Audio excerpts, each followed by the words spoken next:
The notifications from ndshedgonia.org is a part of a malicious campaign that targets at showing people dozens of unwanted advertisements. It abuses the legit browser mechanism of push notifications to show advertisements, not only in the browser itself but also in the system notification bar. Such ads contain alarming information like that your computer has a virus and you should install the quote-unquote recommended antivirus immediately.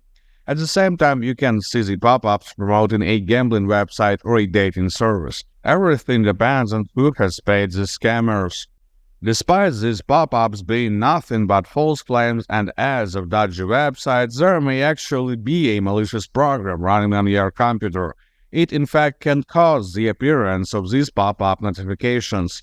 To scan the system for viruses, I recommend using GridInSat Anti-Malware. This advanced security tool will quickly find and remove any of the malicious or unwanted applications, and will also help you to stop the unwanted pop-ups. Download it by the link in the video description and run a standard scan. This will take around 5 minutes. You can also try to remove the push ads manually.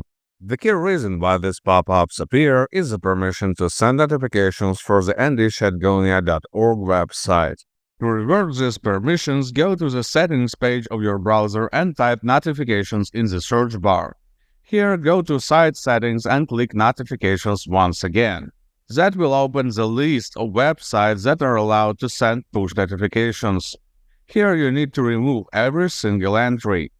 Once done, just restart the browser for the changes to take effect. One reason why I will still recommend performing an anti-malware scan is because it is quite often to see a malware changing the browser permissions without user knowledge. Manual removal will get rid of the issue for once, but just in a few hours the malware will get these permissions back, and the spam will start again. After the scan, click Clean Out to remove the detected malicious programs. I will also recommend you to reset browser settings, just to wipe the rest of malicious settings that the malware could have potentially set. You can do this using GridInSat Anti-Malware as well. Just go to the Tools tab, choose the Reset Browser Settings option and pick the browsers you need to reset in the list. Then just click the Reset button. Now the system is clean. Good luck and stay safe online.